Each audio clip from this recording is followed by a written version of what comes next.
Hi, and welcome to week 4 of Theological Foundations. I am in snowy Colorado this week, attending to a bit of a family emergency, and uh, so hopefully I'll be able to enjoy the snow while I'm out here. I understand that we're supposed to be getting snow in St. Louis as well. Anyways, um, hope you've had a good week. Many of you, I'm sure, have gone to churches to get your church visit in this week, and so I hope you found that to be a great experience. If not, I'm sure that next weekend will be a good experience for you. In terms of the class, I want to talk to you about a couple of different things this week. So first off, remember that this class is an opportunity for you to really think about and wrestle with kind of a general understanding of what Christians believe and what Christians practice. Now, obviously, there are a lot of different Christian churches, thousands of different Christian denominations.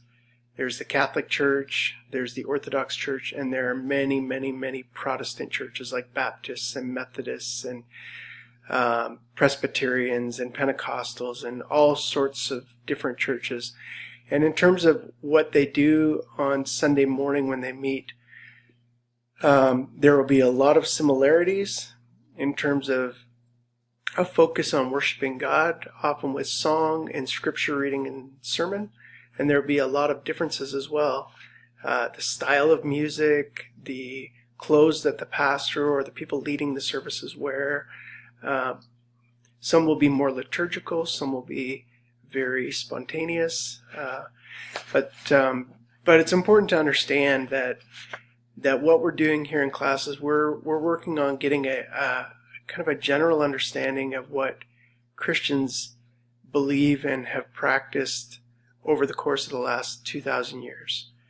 All right, so we're not always getting into the specifics about what each denomination thinks about each different theological issue.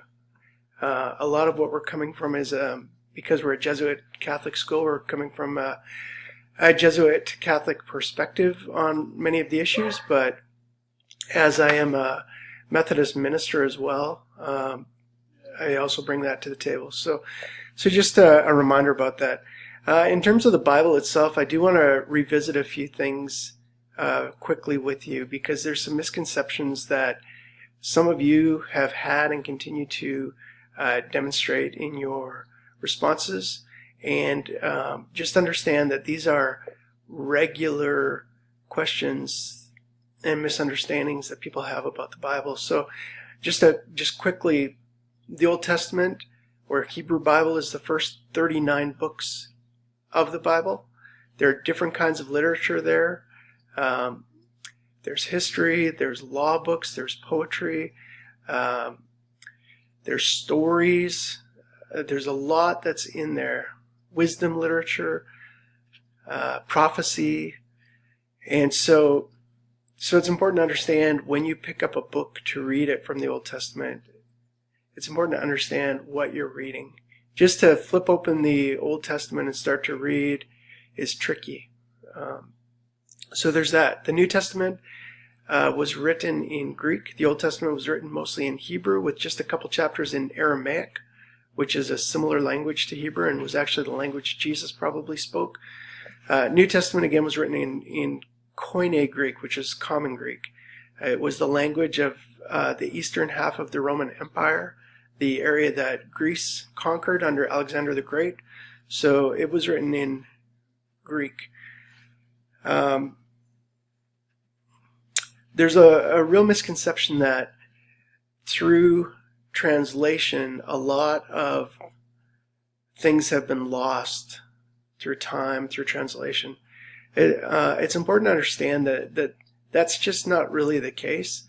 What we have is we have a whole lot of ancient manuscripts, both of the Old Testament and of the New Testament. And there are people whose professional job it is to look at those manuscripts, compare them, and figure out what was the most likely rendition or reading in the original. So it could be that this is sort of how it works. A copy of the book of Genesis, for instance, there would have been a copy in Babylon, there would have been a copy in Alexandria, Egypt, a copy in Jerusalem, a copy in Ephesus, and in many other places. And we have these ancient copies, many of them, and you can look at these ancient manuscripts and compare them and figure out, okay, where are they exactly the same, and where might there be differences, and how do we account for those differences?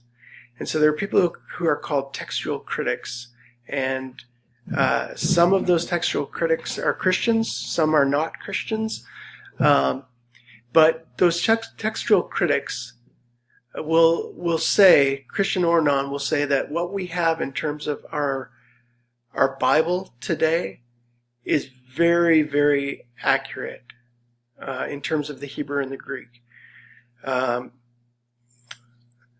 They have compared all these different variations and said what we have is very accurate. And then the issue of translation comes in. Well, there are thousands of scholars who read Hebrew and who read New Testament Greek. And so going back to those ancient manuscripts and translating them is a science and a bit of an art, just like translating today. If any of you speak another language, I speak some French, a little bit of German. You can try and translate things word for word. It doesn't always work out perfectly, but you can definitely translate the meaning. So if somebody speaks to me in French, I could translate it word for word, and sometimes I do that, and it messes up the meaning of it a little bit. But there are enough people who know ancient Hebrew and Koine Greek that can translate what was intended in terms of the message of the author. And so how you can get more confidence about this is you can go on a place like BibleGateway.com and look at different English translations and compare them. So it could be the New American Standard Version, the New Revised Standard Version, the New International Version, the King James Version. There are all these different New Living Bible, all these different translations. And what you can do is you can, choose one verse and look at it, or choose one paragraph or one chapter and look at it in all the different English translations. And what you're going to find is that they are very similar. The wording might be slightly different in certain cases. It could be that the translator decided to use one word instead of another, but you'll find that they mean the same thing.